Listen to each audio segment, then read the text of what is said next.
Praise the Lord. இன்றைய நாளிலும் ஆண்டவர் நம்மோடு இடைபடுகிற வார்த்தை சங்கீதம் 125 முதலாவது வசனம். கர்த்தரை நம்புகிறவர்கள் என்றென்றைக்கும் அசையாமல் நிலைத்திருக்கும் சீயோன் பர்வதத்தைப் போல் இருப்பார்கள். ஆமேன். அன்பான தேவனுடைய பிள்ளைகளே, நீங்கள் ஒருவேளை கர்த்தரை முழுவதுமாய் நம்புகிறவர்களாய் இருப்பீர்களானால் நீங்கள் என்றென்றைக்கும் அசையாமல் நிலைத்திருக்கும் சீயோன் பர்வதத்தைப் போல் இருப்பீர்கள் என்று சொல்லி வேதாகமம் நமக்கு கற்றுக் கொடுக்கிறது. சீயோன் பர்வதம் எப்படி நிலைத்து நிற்கிறதோ, எப்படிப்பட்ட காற்று வந்தாலும், எப்படிப்பட்ட புயல் அடித்தாலும், எப்படிப்பட்ட மழை வந்தாலும், எந்த இயற்கை சீற்றங்கள் வந்தாலும் அசையாமல் பர்வதங்கள் நிலைத்து நிற்பது போல கர்த்தரை நம்புகிறவர்கள் நிலைத்திருப்பார்கள்.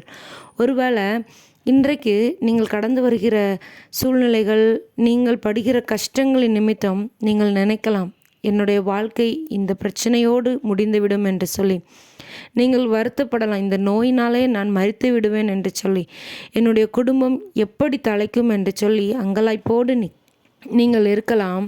நீங்கள் உண்மையாகவே கர்த்தரை நம்பி இருக்கிறவர்களாக இருந்தால் கர்த்தர் நிச்சயமாய் உங்களை நிலைப்படுத்துவார். நீங்கள் என்றென்றைக்கும் அசையாமல் நிலைத்திருக்கும் சீயோன் பர்வதத்தைப் போல் இருப்பீர்கள். இந்த உலக பிரகாரமான பாடுகளோ, பிரச்சனைகளோ, துன்பங்களோ, வருத்தங்களோ என்றைக்கும் ஆண்டவருடைய பிள்ளைகளை அவருடைய வழிகளிலிருந்து எடுத்து போட முடியாது. கர்த்தர் உங்களை படைத்ததற்கான நோக்கம் ஒன்று உண்டு. அந்த நோக்கம் நிறைவேறும் வரைக்கும் கர்த்தர் உங்களை ஸ்திரப்படுத்தி பலப்படுத்தி நிலை நிறுத்துவார். அதனால் நீங்கள் கலங்க வேண்டிய அவசியமே இல்லை. இன்றைக்கு நீங்கள் கடந்து போகிற பாதையின் நிமித்தம் நம்முடைய வாழ்க்கை இவ்வளவு தானா அப்படின்னு சொல்லி நீங்கள் கலங்க வேண்டிய அவசியம் ஒரு துளி கூட கிடையாது. கர்த்தர் உங்களோடு கூட இருக்கிறார்.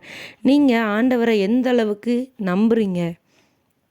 மனுஷனையும் நம்புகிறேன், ஆண்டவரையும் நம்புகிறேன், அவங்க உதவி செய்வாங்கன்னு எதிர்பார்க்குறேன், ஆண்டவரும் உதவி செய்வார்னு எதிர்பார்க்குறேன். அப்படி இல்லை.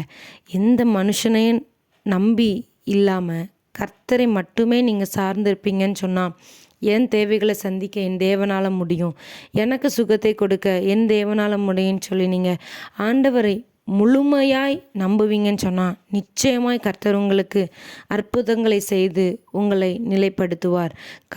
கவலையே படாதீங்க, கலங்காதீங்க. கர்த்தரை மட்டும் நம்புங்க. அவர் நிச்சயமாய் உங்களுக்கு விடுதலை தருவார். God bless you.